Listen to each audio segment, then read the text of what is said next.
Welcome everybody. Thank you for joining the Combating Crimmigration webinar today. We are so excited to have you all join and engage in this important conversation.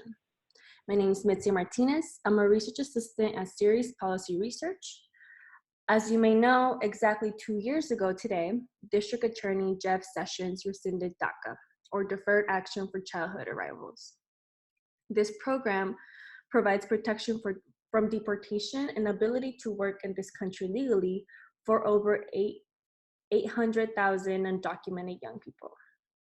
He justified the rescinding of this program by saying it is inconsistent with the Constitution's separations of powers. Today, the DACA program remains in effect, but its future is unknown. This was one of the many attacks this administration would do upon the immigrant community. Since then, immigrants continue to be criminalized, deported, caged, harmed, and terrorized by the administration's zero tolerance policies, mass ICE raids, separation of families, and changes to immigration law. This is why we organized this webinar today, to speak about one particular way immigrants are harmed at our southern border. We welcome you today and thank you so much for joining. We look forward to hearing your thoughts and questions. And now I will hand it off to my colleague, Crystal Farmer, to introduce the speakers of this webinar. Hello, everyone. My name is Crystal Farmer. I'm also a research assistant at Series Policy Research. We conduct research to identify and support community-based alternatives to the justice and crimmigration systems for impacted communities. Our founder and principal consultant, Dr. Angela Irvine, has over 20 years of experience doing community-based research. Our main research buckets right now are immigration, sexual orientation, gender identity and expression, and juvenile justice reform. We are accompanied on this webinar by very knowledgeable and passionate people to talk about the national efforts to decriminalize immigration. Speakers today include Cara Hartzler, an appellate attorney at Federal Defenders of San Diego, Jessica Rofe, Maria Romero, and Celine Nafisi, who work at the NYU Immigrant Rights Clinic, Oliver Marino, who works at the Immigrant Legal Resource Center, and Jesse Francois, who is a senior policy analyst working on transparency and accountability projects with the National Immigrant Justice Center. So now I will give you all an overview of what Operation Streamline is, which is the main focus of today's webinar. So Operation Streamline was officially initiated by the Department of Homeland Security in partnership with the Department of Justice in 2005. This operation prosecutes entry-related offenses by adult immigrants in the southwestern border. It charges first-time entrants with the misdemeanor for illegal entry and repeated entrants with the felony of illegal re-entry. Immigrants that are convicted of a misdemeanor can be charged up to 6 months in prison, while immigrants convicted of a felony can be sentenced up to 2 years in prison. However, sentences may be longer if the immigrant defendant has a prior criminal history. Last October of 2018, Crystal Farmer and I went and observed streamlined court proceedings in Tucson, Arizona. And among those present in the court were Border Patrol agents, court marshals, federal defenders, an attorney on behalf of the government, one translator, and the judge.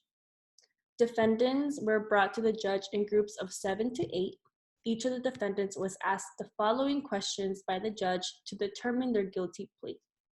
The first question referred to the defendant by their last name, clarified their country of origin, and clarified the date they were apprehended crossing the border. An example of this would be, Ms. Martinez, are you a citizen of Mexico and did you enter to the US illegally on October 10, 2010? The next question asked was, do you understand the charge against you? The third question asked was, do you understand you are giving up your rights? And the last question the judge asked was, do you voluntarily plead guilty? Defendants only answered sí, or yes, in Spanish, to all 4 of these questions. And in the court, there were up to 80 defendants that faced the judge and were prosecuted in an hour and a half. Defendants were separated by assigned gender and wore the same clothing they had on when they were apprehended at the border. While seated waiting to face the judge, immigrants seemed unengaged, distracted, and exhausted. Their body language expressed their vulnerability as they were looking at the floor with their heads and shoulders hanging low. Defendants were in 5-point restraints, which means that they were shackled around their wrists, waists, and ankles. And since the court itself was conducted in English, defendants were provided with Spanish translation services via headphones. However, the quality of the translation is questionable as the translator seemed to be speaking very quickly. And swift court proceedings did not allow defendants to engage with the judge, to ask questions, or make any comments about their case before or after they pled guilty. In trying to find people to interview for this project, we found it difficult finding sites to participate because shelters were overwhelmed. Many of them experience a large flux of immigrants receiving a variety of resources every day and were rightfully skeptical about the sensitive information we would be asking people to share. Once we had a couple of organizations agree to partner with us, we found it difficult to find respondents inside of the shelters and facilities where the interviews were conducted for multiple reasons. Many of the immigrants in these spaces have higher priorities of obtaining legal or medical services, replenishing with food or rest, trying to get back home, or find family members. And it was also difficult identifying people who had gone through Streamline because no one knew it by the title of Operation Streamline. They only recognized the conditions of being shackled, the swift court proceedings, and being with a lot of people in the actual courtroom.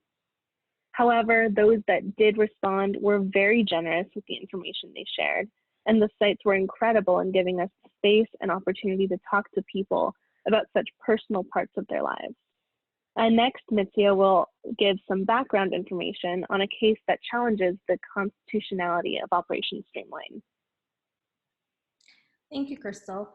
So in April 2018, the Attorney General at the time, Jeff Sessions, issued a memorandum where he emphasized the commitment to criminally prosecute entry-related offenses under U.S. Code 1325. Consequently, the prosecutions of people crossing the border illegally under Operation Streamline escalated and were prioritized by this administration. This was part of this administration's zero tolerance policy. The picture showed on the screen is a portion of the southwest border.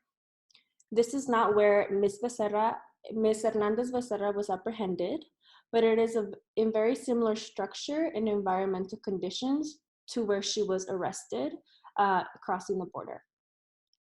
Displayed is the probable cause statement describing the arrest of Ms. Hernandez Becerra.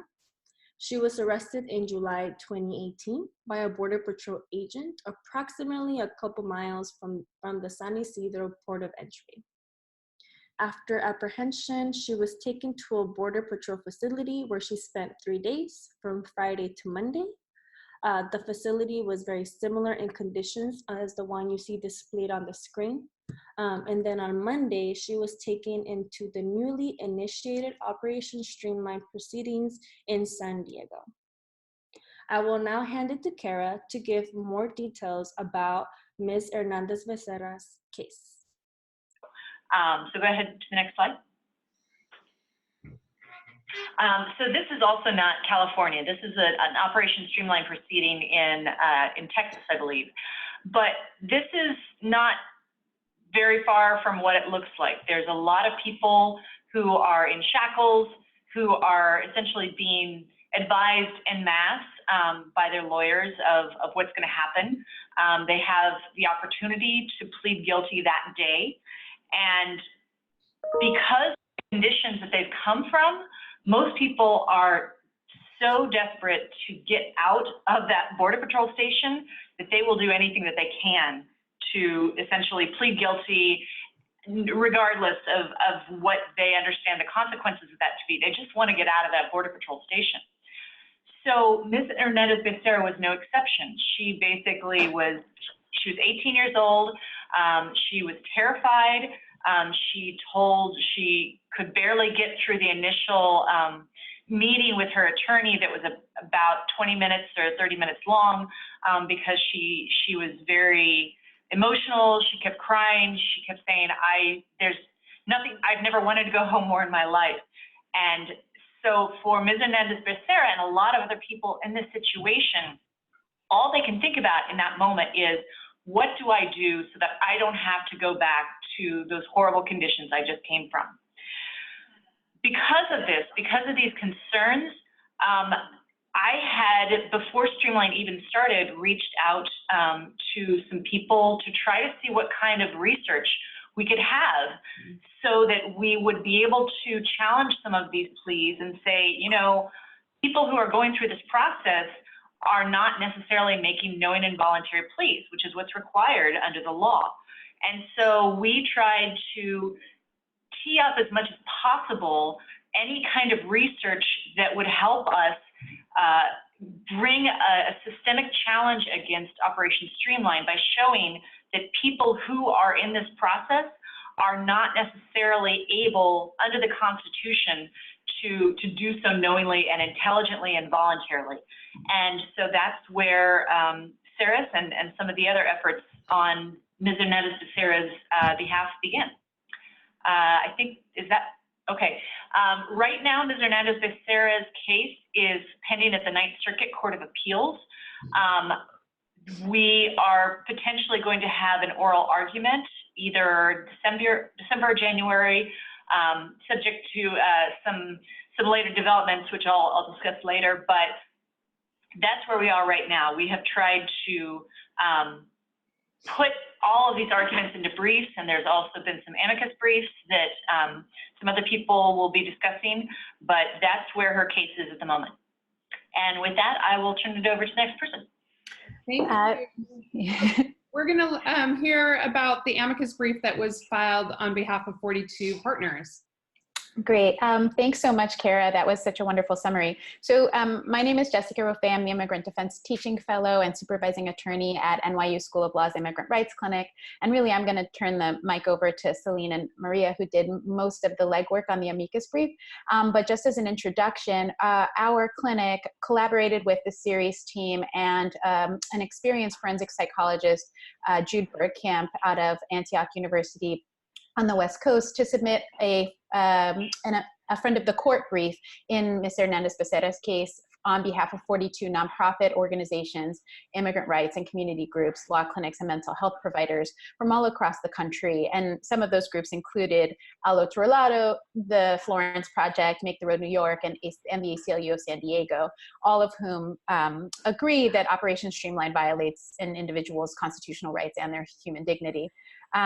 We sought to present basically the real world consequences of the abhorrent conditions and the en masse proceedings that are inherent in Operation Streamline, which really impede an individual's ability to enter a knowing, voluntary, and intelligent plea pursuant to the Constitution and the federal rules of criminal procedure. And we did that by using the data, social science data and research that the series team and Jude Bergkamp were able to put together. The series team will discuss the results of their research shortly, but so we wanted to focus more so on Dr. Bergkamp's research. And he interviewed individuals prosecuted through Operation Streamline, analyzed the emotional and cognitive realities that prevented them from entering knowing, intelligent, and voluntary guilty pleas. And we used that data to support our arguments in the amicus brief. And with that, I'll just turn the conversation to Maria, who will talk about Dr. Bergkamp and the series team's findings.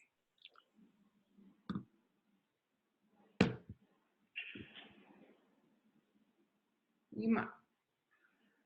All right, Jessica, you have to unmute yourself again. There's something.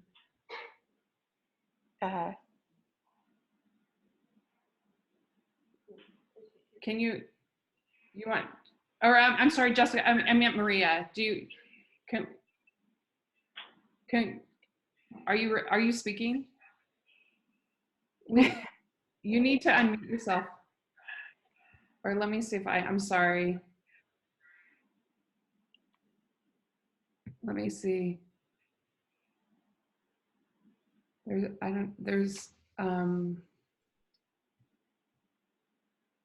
so sorry. We're having tough technical difficulties.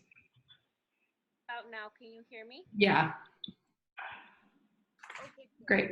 And so Marie, you have to get up close to the mic so that everybody can hear you. thanks all. Thank you for bearing with us. So I'll dive a little bit into the substance of the brief. So as Jessica mentioned, we worked with the series research team and the forensics specialist, Dr. Jude Burkamp, to present the Ninth Circuit with evidence freely showing the ways in which the pre-hearing conditions and the courtroom conditions impede a defendant's ability to enter a knowing and voluntary plea as required by the Constitution. I'm sorry to interrupt. Maria, I'm so sorry to interrupt. Could you speak a little closer to the mic? You're super soft. Can you hear, is this better? So way better, yeah. Okay. So we use the finding of the series team and Dr. Jude Burkamp to present the Ninth Circuit with additional evidence showing the ways in which pre-hearing detention conditions and courtroom proceeding conditions mean that it's impossible for a defendant to enter a knowing and intelligent plea as required by the Constitution and the federal rules of criminal procedure. So the evidence of both the series team and Dr. Jude coalesced in the brief around two arguments that we'll see on the next slide. So broadly, we argued first that Operation Streamline impede the defendant's ability to enter a knowing, voluntary, and intelligent plea, and that as a result, magistrate judges must be required at a minimum to conduct a more searching inquiry beyond the scripted sort of questions that Mitya outlined in order to comply with Rule 11. Just to outline broadly some of the findings of the research, beginning with Dr. Burkamp. Dr. Burkamp observed streamlined court proceedings, interviewed defense attorneys, and those who had been criminally prosecuted through Streamline, and conducted a broad literature review. He concluded that both confinement conditions and the courtroom proceedings impeded a defendant's ability to enter a knowing and voluntary plea. Just a couple examples already outlined in the photos that you see. So, individuals prosecuted through Streamline noted minimal food of poor quality, at times as little as one bean burrito per day. Respondents were crowded in freezing and tiny cells where they were kept without blankets, with lights on at all hours of the day. Unsurprisingly, these and other conditions cause well-documented and serious cognitive impairment. These cognitive impairments impeded individuals' abilities to understand their proceedings as they entered the fast-paced and high-stakes courtroom environment of Streamline. These cognitive impairments included concentration and attention problems, impaired executive functioning and decision-making, short-term memory problems, and of course, acute symptom stress. So very much separate, but very much intertwined with the detention conditions that Maria just described are the court proceedings of Operation Streamline itself. So as already described, Streamline proceedings are characterized by their en masse structure where multiple defendants are presented in a condensed, abbreviated hearing, sometimes with an interpreter in front of a magistrate judge in monotone. So after having endured these terrible conditions, the defendants are shuffled from the immigration system into the criminal system, and they're frequently very much fatigued, traumatized, and confused. And many don't even know that they're being charged with a misdemeanor at this point, and they don't understand the consequences, even when they do have some very minor, minimal legal counseling in the process. No familiarity or very little familiarity with the American legal and judicial process. So Dr. Jude Burkamp's findings that we highlighted in our amicus brief are that defendants are more likely to answer in line with other members of the group and are thus less likely to make individualized decisions regarding their own guilty pleas. And apart from exploring the very important work of the series team and Dr. Jude Burkamp, our amicus brief is we also wanted to shed light on the grounding Operation Streamline in a historical and legal framework. And so our research shows that Operation Streamline is a complete departure from what the framers of criminal procedure had envisioned. When a defendant enters a guilty plea, they're giving up a number of rights, including their right to trial and their right against self-incrimination. The framers realized the importance of these rights and wanted to continue to protect these rights. And so over time, they have increased these rights. So some of the requirements of magistrate judges under Rule 11 are that they're required to personally address defendants. They're required to ensure that defendants appreciate the consequences of their pleas and the nature of the charges that they're entering, and that the judges make independent findings that the pleas have factual bases. What we find and what the research shows is that in Operation Streamline, none of these things are being met. And these protections are important already in the criminal system, and it's even more important in the immigration system, where the consequences also involve long-term immigration consequences, including the possibility of a felony charge for later crossings, the potential visa ineligibility, and also the potential loss of the ability to seek asylum. And so in light of our historical research, we not only conclude that Operation Streamline proceedings do not comply with the Criminal Procedure Rule 11, but that magistrate judges are required to conduct more searching inquiries in order to meet this minimal standard. And with that, we'll turn to the series team to discuss their findings. Go ahead. I don't need an MC. You can go ahead. So in trying to find people to interview for this project, we found it difficult finding sites to participate because shelters were overwhelmed. Many of them experience a large flux of immigrants receiving a variety of resources every day, and we're rightfully skeptical about the sensitive information we would be asking people to share. Once we had a couple of organizations agree to partner with us, we found it difficult to find respondents inside the shelters and facilities where the interviews were conducted for multiple reasons. Many of the immigrants in these spaces have higher priorities of obtaining legal or medical services, replenishing with food or rest, trying to get back home, or finding family members. It was also difficult identifying people who had gone through Streamline because no one knew it by the title of Operation Streamline. They only recognized the conditions of being shackled, the swift court proceedings, and being with a lot of people in the courtroom. However, those that did respond were very generous with the information they shared, and the sites were incredible in giving us the space and opportunity to talk to people about such personal parts of their lives. Sure. So our interview sample we gained from the sites consisted of a total of 46 people, with 22 people interviewed at the California border and 24 at the Arizona border. The ages ranged anywhere from 18 years old to 62 years old, with an average age of 32.3 years old. 75.6% of our sample were from Mexico, 8.9% were from Honduras, 8.9% were from Guatemala, 4.4% were from El Salvador, and 2.2% were from Ecuador. Go ahead. 80% of our sample identified as men, 17.8% identified as women, and 2.2% identified as transgender. 17.9% of respondents identified as part of the African diaspora, and 33.4% identified as indigenous.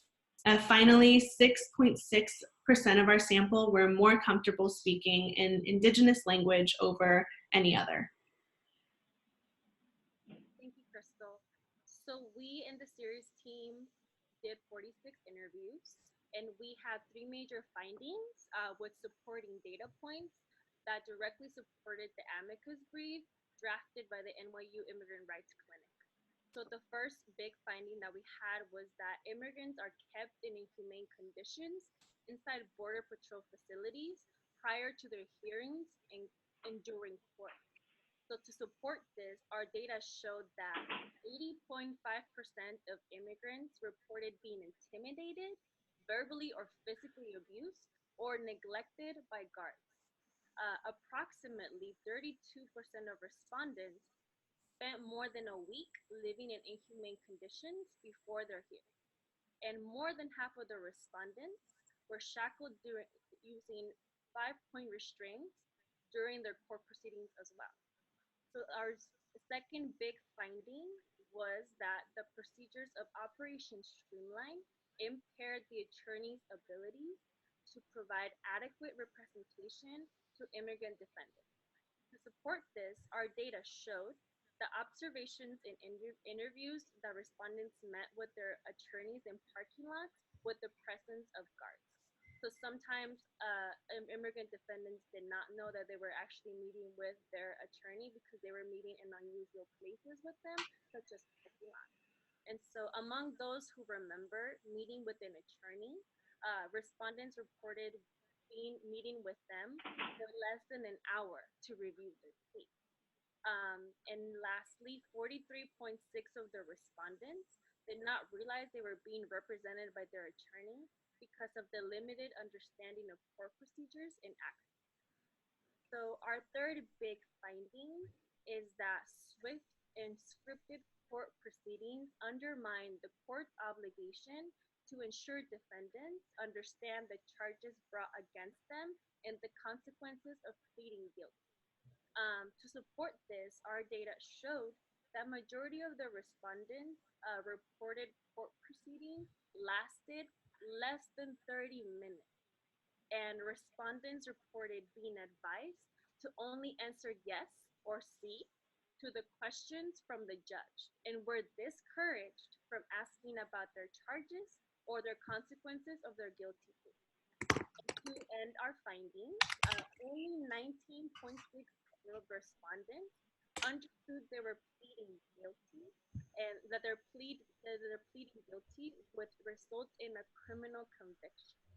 And only 15.2% of respondents understood that the conviction would result in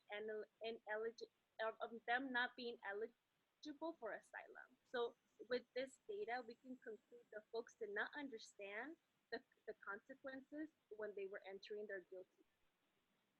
And with that, I'll hand it off to Kara. Great job. Just by way of an introduction, so Kara, do you want to explain that there's a second case that has basically interrupted the flow of the Hernandez-Becerra case and what the update is on that? Sure. So there's been a couple updates, and I'll talk about one other one first. So Ms. Hernandez-Becerra came in July, and for the first couple months of Operation Streamline, we had a specific team of attorneys who was dedicated to really pushing back on Streamline in all the court proceedings.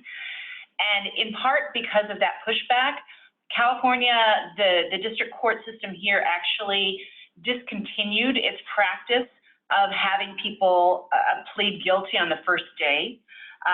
So that was a really big victory, because even though it did mean that people would potentially be spending a couple days longer, what we found is that after people had been out of the Border Patrol stations for a couple days, they were much more able to understand what was happening.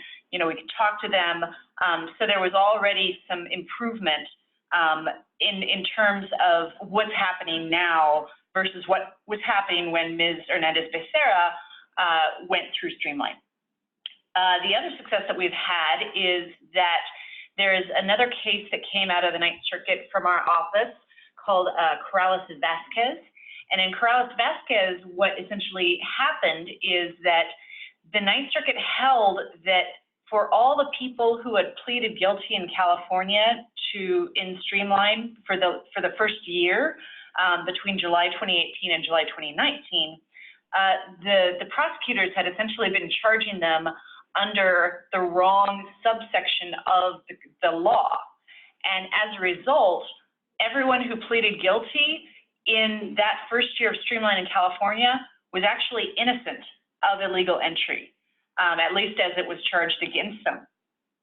Because of that, there is a chance that Ms. Hernandez-Becerra may win, excuse me, may win her case on entirely different grounds that would moot out this case, which is sad because of all the amazing work that everyone put into it. But obviously the first goal is for her to win her case. So that's where we're at right now.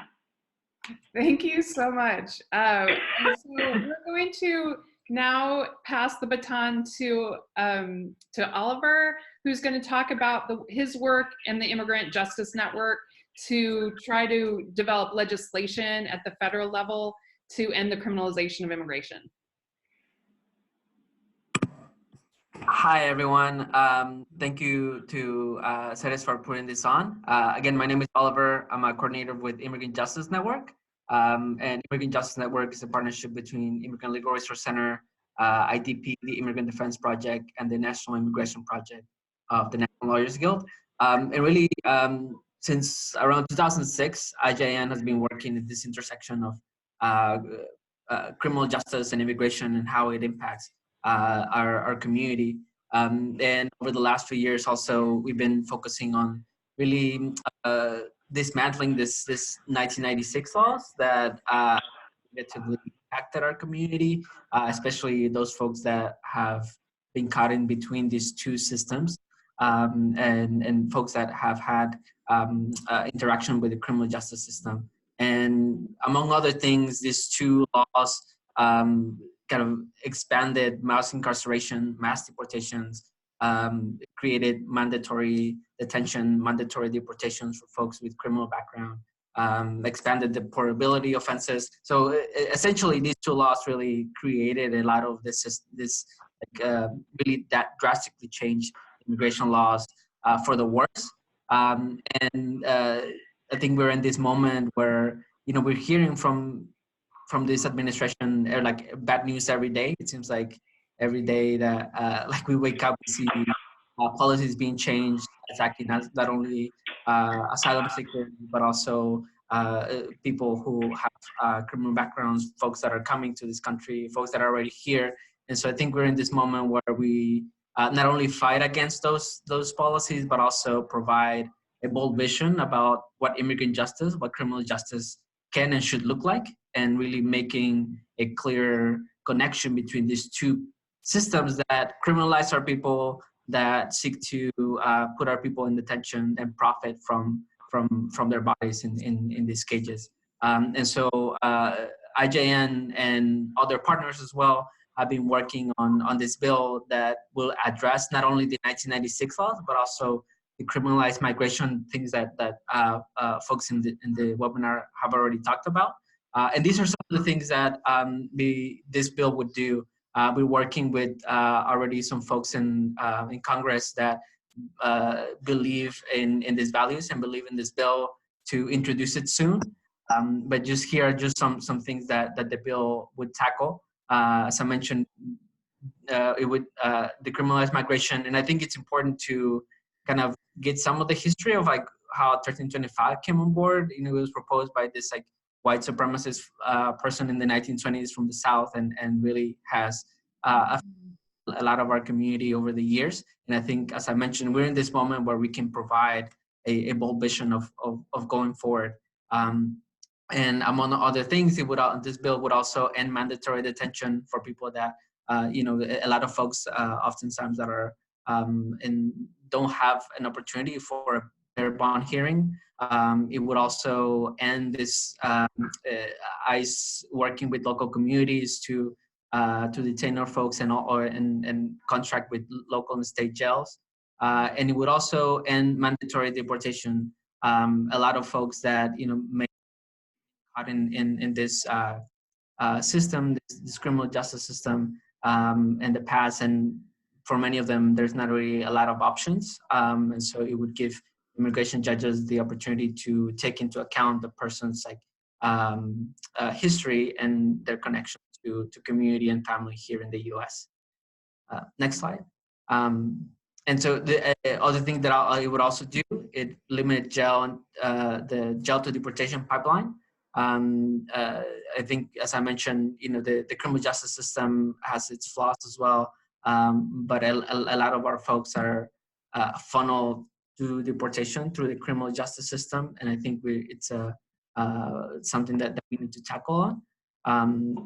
One of the other things that this bill would also do is provide the opportunity for people who have been previously deported to come home to their communities and return to the U.S.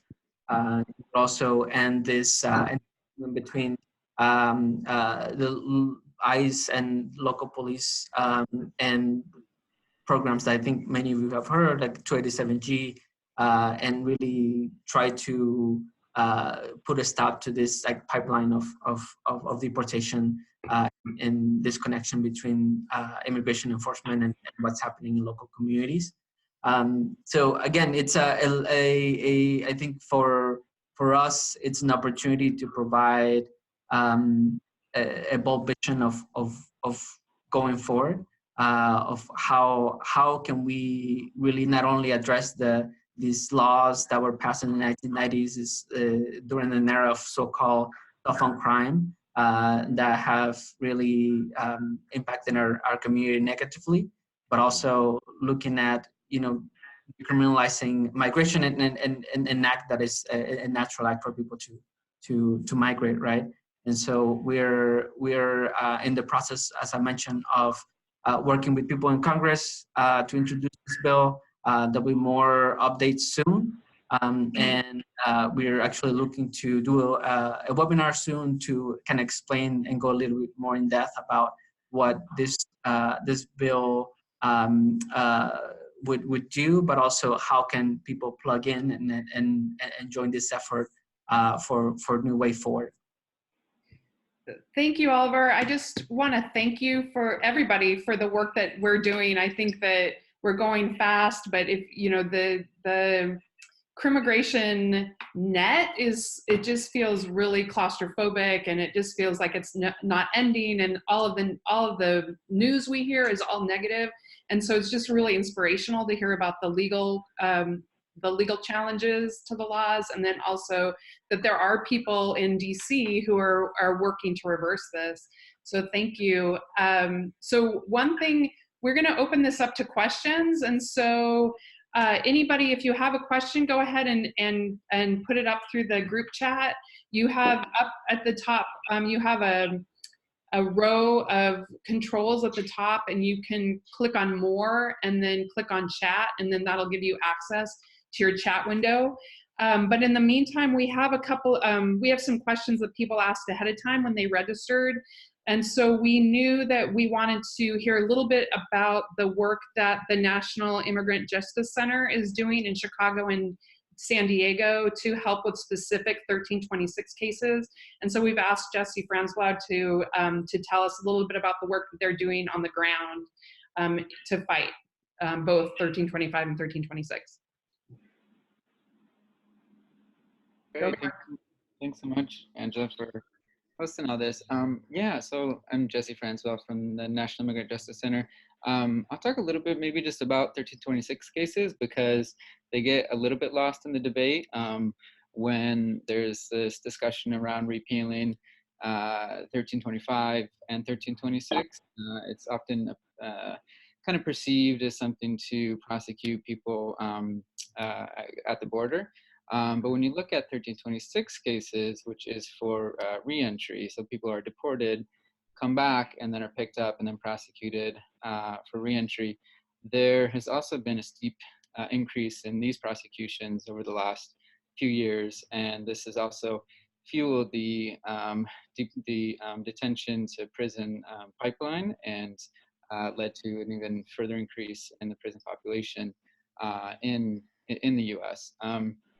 And so when you look at some of the cases, so in 2017, 28% of felony cases were category 1, and this jumped to 37% in 2018. Category 1 are people with little or no criminal backgrounds. So you've seen this being used increasingly on individuals who have little or no criminal history, whereas before there were many more cases that were being seen with people that had a criminal background. So what we've seen in Illinois, federal defenders have pointed out this particularly, that there's been an uptake in 1326 cases and an increase, especially in cases of individuals with no criminal history. So you see this kind of being further weaponized in ways that are used to go after immigrants throughout the interior. And then you see how it's being used. So a couple cases, we can highlight in Chicago that some NIJC attorneys are seeing individuals who have 20-year-old drug charges, marijuana charges that were previously deported and then entered again to be with their families, being pulled over and then arrested, and then those previous charges popping up, and then them being charged for reentry, a felony charge, which, as was mentioned before, 1326 cases carry a 2-year prison sentence, but if you have a prior criminal record, then they can increase. And so we've also seen an increase in these being used for people detained in the interior through mass detention. So the raids in Mississippi last month, where 680 people were swept up in these raids, at least 41 of them are being charged under 1326. So individuals with no criminal history except for reentry. So this is kind of some of the trends that we're seeing. NIJC is going to be working closely with the federal defenders, with Kara and others in San Diego to track some of these trends in entry and reentry prosecutions, and help do some of the legal defense work and bring information to DC to work with Oliver and others here to do the advocacy work with the broader goal of ending prosecutions under these statutes. So I'll open it up there for more questions about that. Thanks, Jesse. So one of the first questions we got is, I'm formerly incarcerated. To what extent do you work with advocates like me who work on similar issues on mass incarceration? I was wondering, Oliver, if you could start that conversation. We didn't talk about your previous background as an organizer.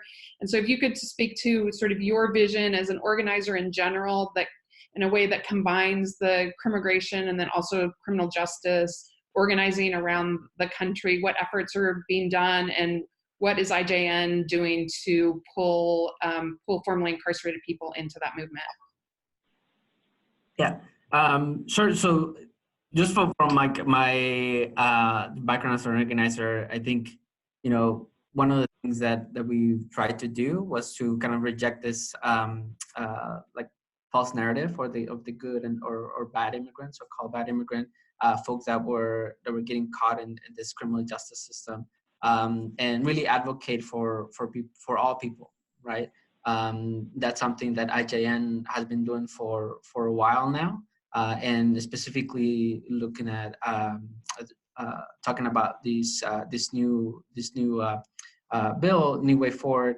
We've been trying to make those connections with the criminal justice groups to make sure that these conversations are happening, and that people see that, as I mentioned before, these two systems that are kind of working hand in hand. They're like tentacles of the same monster, right? That keep our communities, that criminalize our communities, but also keep our communities in jail, and seeks to profit out of them being inside of a jail cell or a detention center. I think there's still much work to be done, and that's something that, as I mentioned, IJN has been working with some criminal justice groups here in DC to make sure that those conversations are happening. But would love to connect with folks that want to learn more about New Way Forward and how to make those connections with immigration and criminal justice.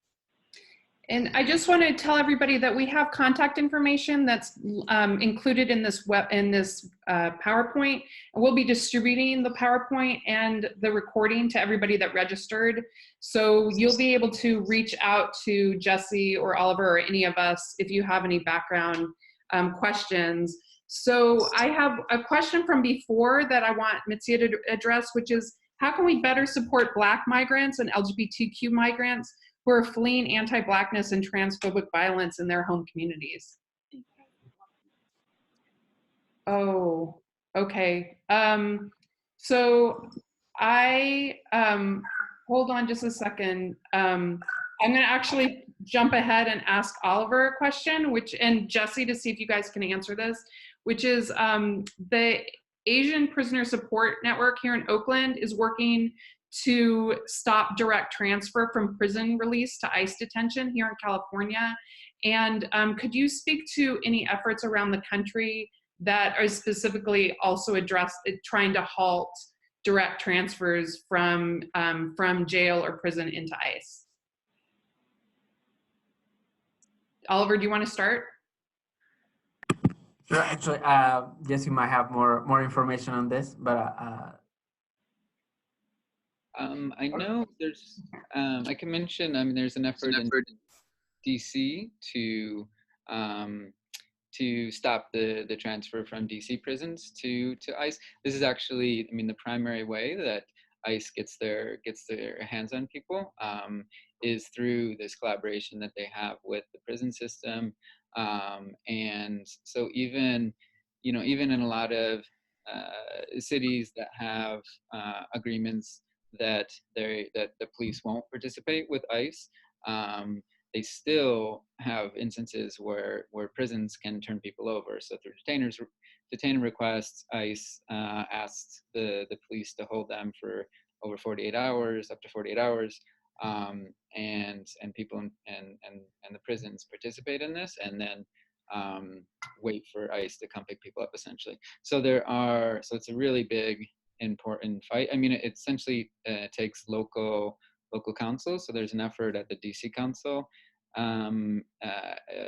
level to introduce legislation to try to push back against this, to try to end this practice.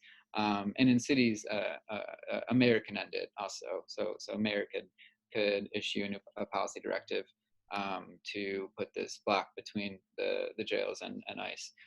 But it's an effort, yeah, that happens across the country, and maybe we can share out some more resources on kind of lessons learned from some of those fights.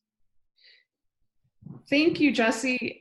Mitsia, do you want to go ahead and address the question about how can we better support Black and LGBTQ migrants who are fleeing violence in their home countries? Yes, so can you hear me? Yes. Great. So when that question was brought up, the first thing that I thought about is really thinking about immigration as a Black issue and as an issue that affects LGBTQ plus communities. I think as being part of the immigrant rights movement in California, a lot of the narratives that are centered are DACA narratives and folks who came as children and were brought here when they were young and have a clean criminal record, and most of them are able to receive that validation by the media, right? Because we have folks that are standing by DACA and standing by these people in which their future is at limbo.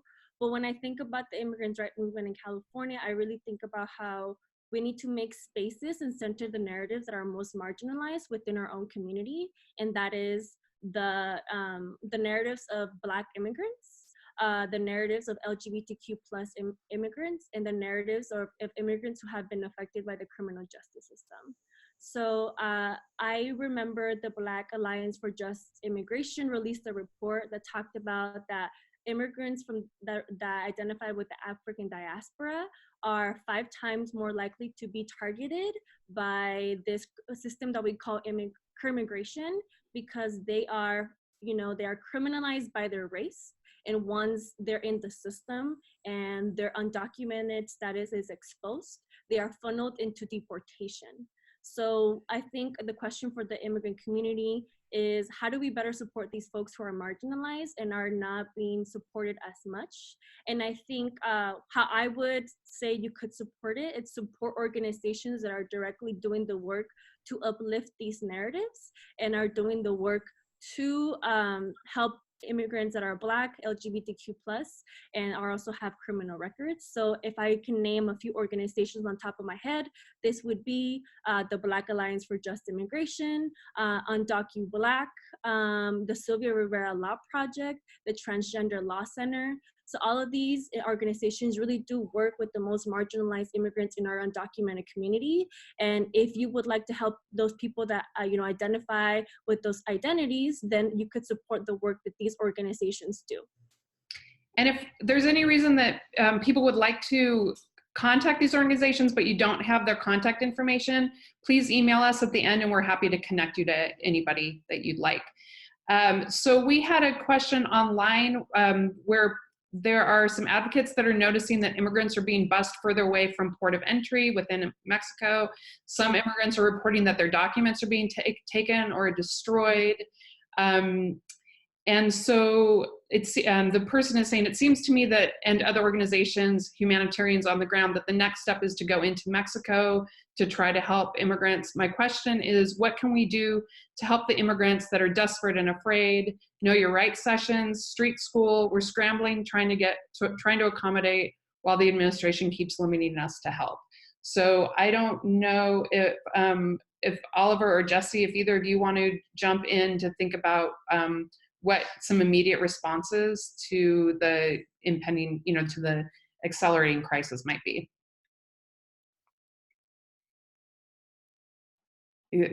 Oliver, do you want to try? Yeah, I mean, I would. I don't have much of an advice here. I think that's just something that I also would ask other folks that know more about this. But yeah, I don't know if other folks have other ideas. And we partnered with binational organizations that provided humanitarian aid at the border. So when we interviewed folks, we also were able to talk to the organizations that are providing humanitarian aid at the US border. And, I think they need help. They need resources, they need donations, they need folks to come volunteer. And, these are shelters, they provide food, they provide meals, and they provide a space for immigrants that are passing through their journeys, and are immigrants that are, perhaps were deported and would like to try again. So I feel like I would advise folks to look into these national organizations, binational organizations that are in Tijuana, that are in Sonora, Mexico, and then be able to, donate, be able to volunteer if you have citizenship and are able to cross the border and come back. I think that's something that you can do and support those organizations as they're being flooded with immigrants, as immigrants need help crossing and they need support on their journey. So that would be one of my suggestions, Angela. Thank you. Would anybody like to add anything? Yeah, I'll just add that I work with a lot of nonprofits, and so I never ever want to single one out over another. But in terms of some of the cross-border work that's been done lately, Al Otro Lado has been doing really great stuff, trying to go back and forth across the border and deal with a lot of the people who are also dealing with the whole Remain in Mexico program, which is a program that basically says that asylum seekers who apply for asylum at the border will usually be forced to wait in Mexico while their asylum cases are pending in the United States. And those people, I think in particular, are at real risk of being in very dangerous conditions and going through a lot of stuff. And many organizations, but one of which is Al Otro Lado, has been greatly instrumental in working with them. Thanks, Kara. Could you repeat the name of the organization one more time, just for people that didn't hear it? Sure. Al Otro Lado, so ALOTROLADO.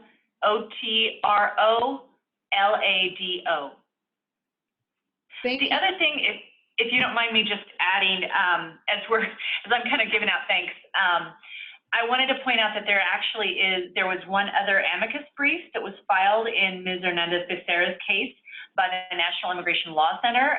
Nora Preciado especially did a fantastic job with that. Their organization has done a lot of litigation and research on conditions in Border Patrol stations, and so they used all that experience to add their 2 cents about what the conditions are and how those can affect people.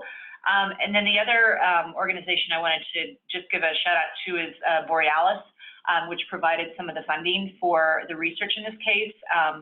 All of these organizations have just been incredibly wonderful and generous, and we couldn't do it without you. I think one of the things that I've learned in the past couple of years is that it's been historically very easy for lawyers, especially, you know, federal defenders and criminal defense lawyers, and sometimes immigration lawyers, to sort of try and stay in their lane and say, well, you know, I just want to put my head down and do my case and not necessarily collaborate. And what we've seen over the past couple of years is that collaboration is everything. This project is a great example of that, because all of these organizations coming together to coalesce around, you know, this one case, not only have the ability to maybe get a good outcome in that case that would affect a lot of other people, but strengthen these ties between us all and really, I think, help the movement in a way that is incredibly valuable. So I hope we can all keep doing that in this and other contexts. Thank you so much. So we have one question from before, which is how can we help people that are affected locally? And so Mitzi, I don't know if you want to take a shot at that, and then anybody else is welcome to join in.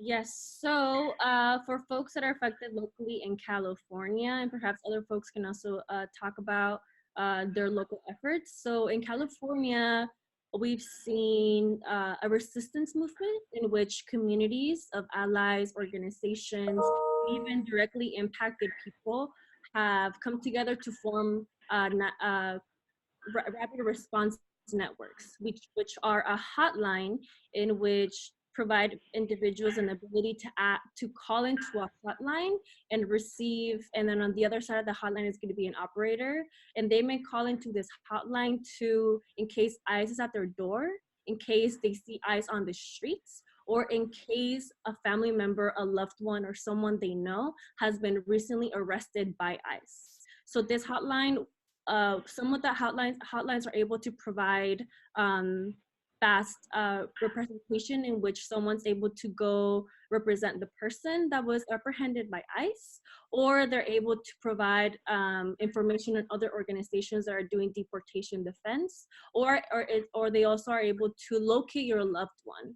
So if you have been directly impacted, you know that it's super difficult to locate your loved one that has been recently apprehended by ICE, because those systems, they're not transparent on where they're putting our loved ones and the people we care about. So the hotline will be able to help you find your loved one. And also, if ICE is at your door, they will be able to guide you through know your rights. So like, do not open the door, do not talk to them, do not show them any identification, and also do not incriminate yourself. So it's really important that these hotlines are out there. Not many folks know about them. There's a whole list of them in California, in Santa Clara County, and LA County, and these folks are ready to help on the spot. And so it would be really great if we can all spread the word about that. I know that I think New York also has some of those hotlines, if I'm not wrong. But I think when it comes to resistance and protecting locally people that are affected by ICE and are affected by immigration, it's really important to have those numbers in hand. I myself have it on my refrigerator so my family can have it right if it's needed, and I share it with community members. So I feel like this is a really great local effort in which we can support people who are locally affected. And we can share as well the hotlines that we know about after in an email after this webinar. Thank you. Does anybody want to add to that?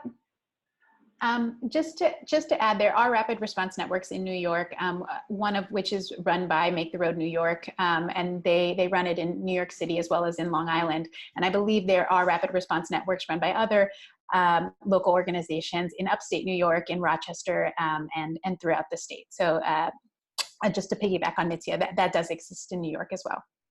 That's amazing. Thank you. Anybody else? Jesse?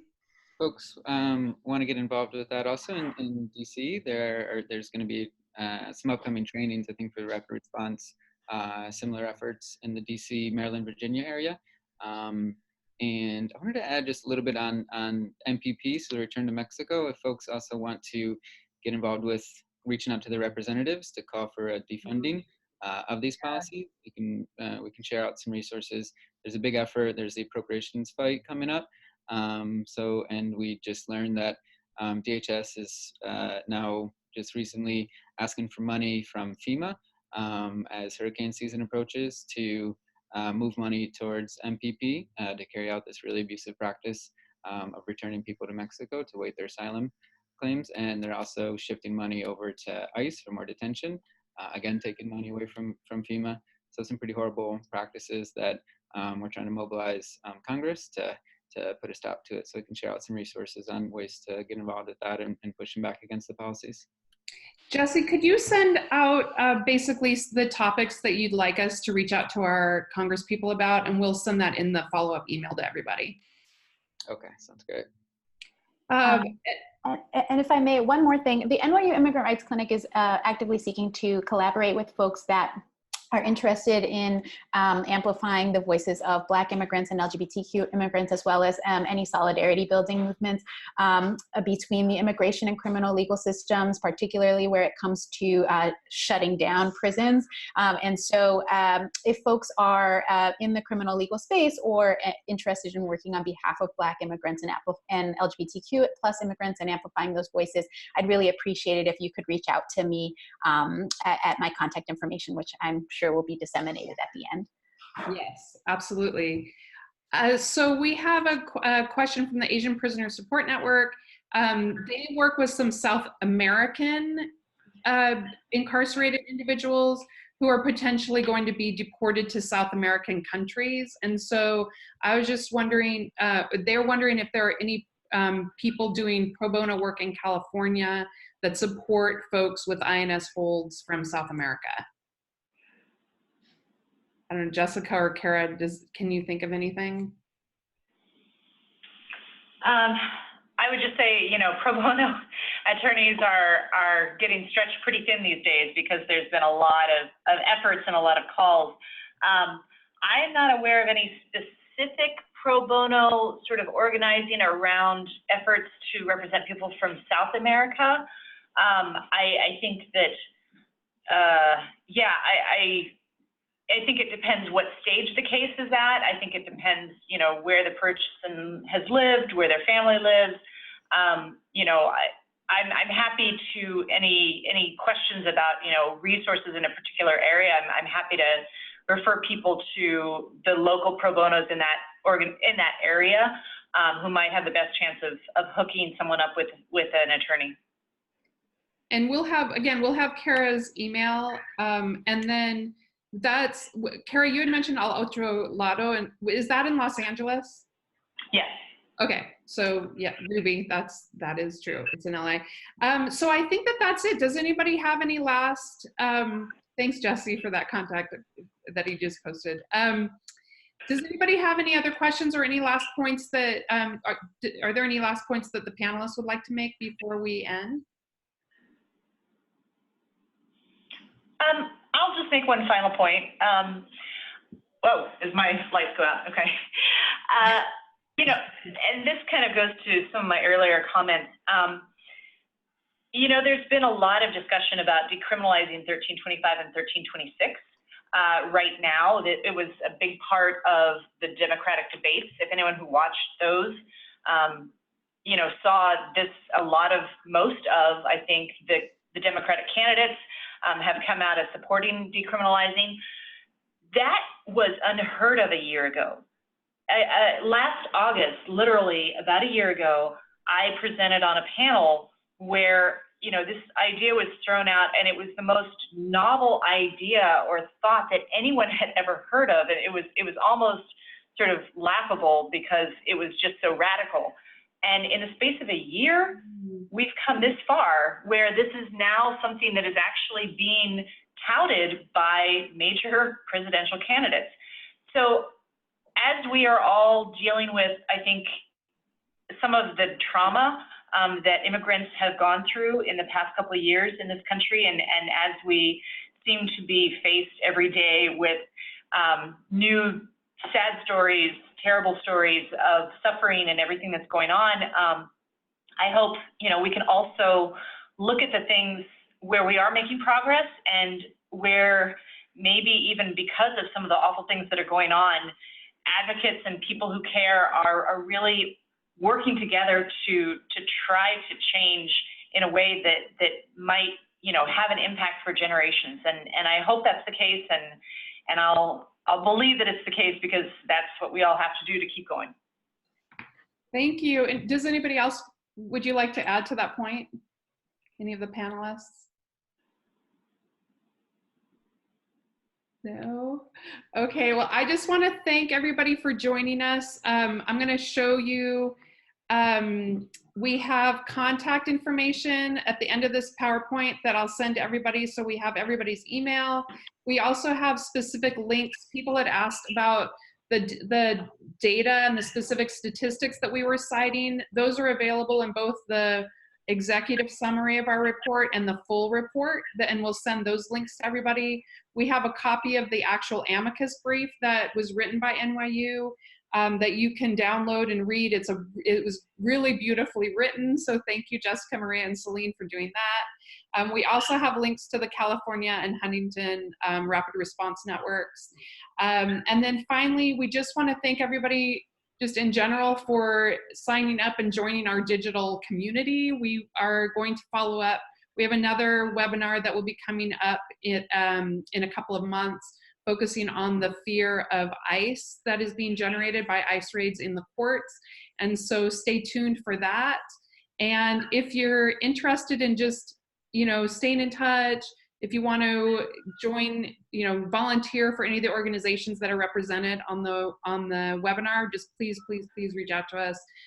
We all love making new relationships with people and bettering our work because of it. So again, thank you, everybody. We really appreciate it.